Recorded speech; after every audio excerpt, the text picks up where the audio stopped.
Guns, Drugs, and Booze, the Bipartisan Support for Prohibition. Written by Andrew Syrios. Originally published August 29, 2015 on Mises.org. It's been noticed more than a few times that there aren't many substantive differences between the Republicans and Democrats. While this is true in many ways for the parties themselves, the left and right certainly differ on a range of issues from welfare to abortion to gay rights. What they have in common, at least the mainstream varieties, is a desire to use the state to shape society in whatever way they see fit.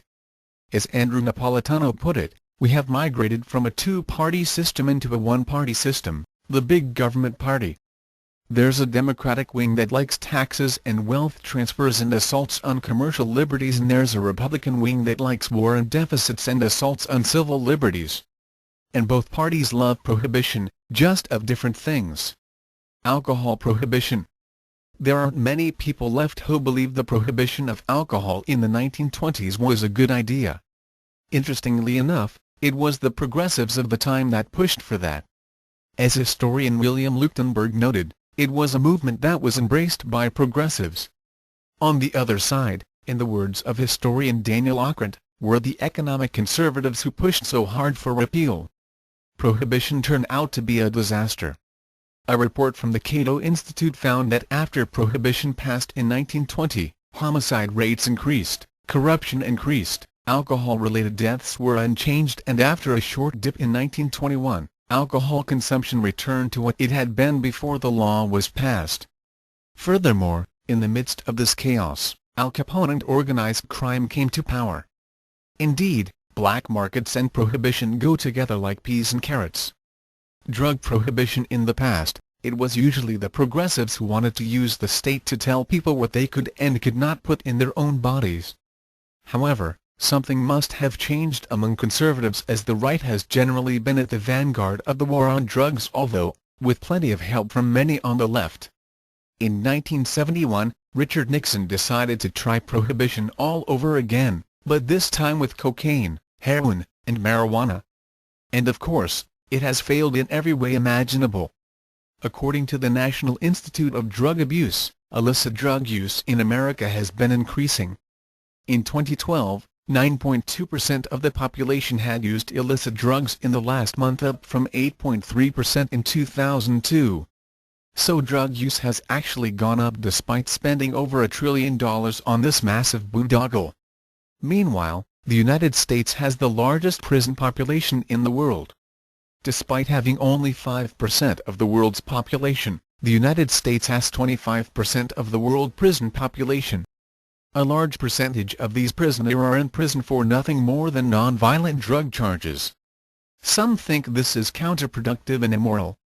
Others, like Michael Gerson, believe that those who want to legalize drugs have second-rate values.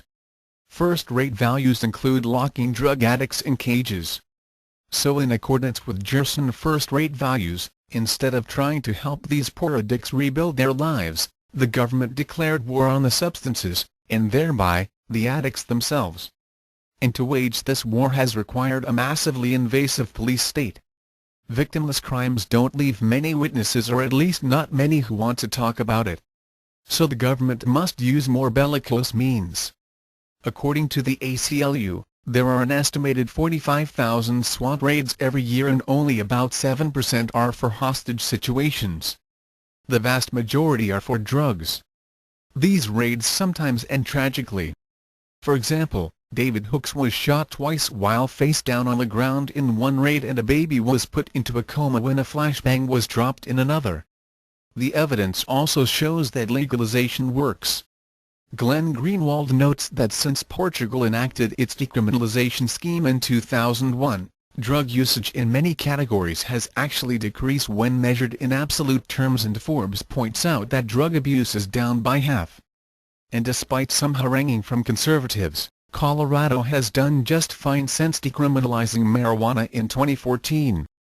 Gun prohibition.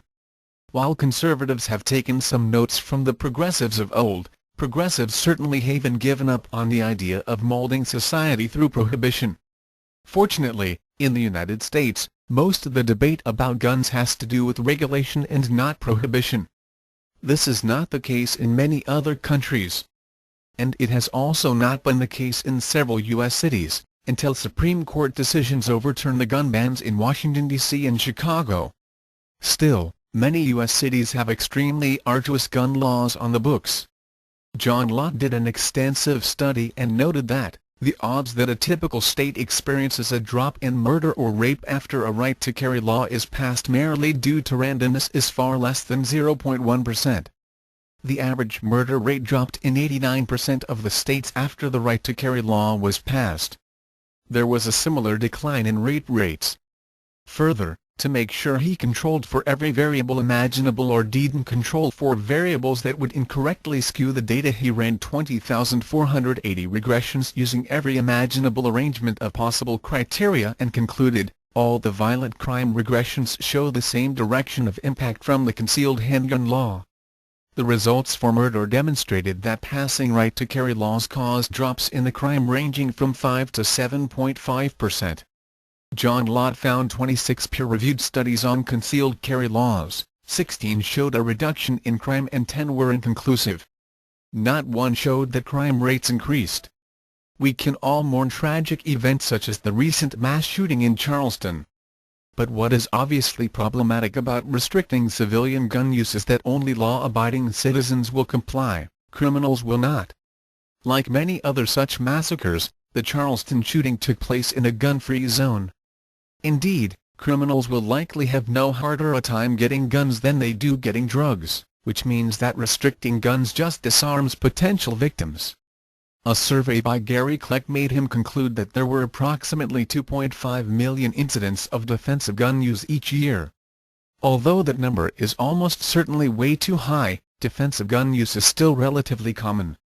For example, during a school shooting in Oklahoma, Mikhail Gross and Tracy Bridges retrieved the guns from their vehicles and stopped the shooter before he could kill anyone else. As stated above, while there are some in the United States who call for extreme restrictions on guns, or bans altogether, for the most part, outright prohibition is only an issue in other countries. Many will point to the higher murder rates in the United States than Britain as proof that gun prohibition stops murder. Interestingly, they don't point to the property crime statistics as they are actually higher in Britain than the U.S. But there are major problems with this simplistic analysis. For example, gun ownership has been increasing rapidly in the United States while gun crime has been falling. In addition, most guns are owned by people in rural areas, then suburban, then urban. Crime rates are exactly the opposite. Further, as Thomas Sowell points out in Intellectuals and Society, Russia and Brazil have tougher gun control laws than the United States and much higher murder rates. Gun ownership rates in Mexico are a fraction of what they are in the United States, but Mexico's murder rate is more than double that in the United States. Handguns are banned in Luxembourg but not in Belgium, France or Germany. Yet the murder rate in Luxembourg is several times the murder rate in Belgium, France or Germany. And what about that lower murder rate for Britain? Well, Thomas Sowell again, London had a much lower murder rate than New York during the years after New York State's 1911 Sullivan Law imposed very strict gun control, while anyone could buy a shotgun in London with no questions asked in the 1950s. What matters are the trends, not simplistic and vulgar comparisons. Instead, an international study done at Harvard noted, to bear that burden would at the very least require showing that a large number of nations with more guns have more death and that nations that have imposed stringent gun controls have achieved substantial reductions in criminal violence or suicide. But those correlations are not observed when a large number of nations are compared across the world. Finally, when it comes to gun bans, the results are predictably terrible. John Lott again, every place around the world that has banned guns appears to have experienced an increase in murder and violent crime rates. This includes Washington, D.C., Chicago, Britain, Ireland, and Jamaica. One British newspaper ran the darkly humorous article "Gun Crime Soaring Despite Ban." Change the "despite" to "because" and you have an accurate article. Conclusion: Penn Jillette has half-joked, if you can convince the gun nuts that the potheads are okay and the potheads that the gun nuts are okay, then everyone's a libertarian. Arguments about whether these things should be regulated and how much so would be the subject for a different article. but it's hard to understand why many liberals think that prohibiting drugs creates black markets with drugs, but that it wouldn't happen with guns. Does one really think that drug cartels couldn't add guns to their list of products to push? And the same goes for conservatives in the reverse. It's really quite simple. Prohibition doesn't work. Freedom does.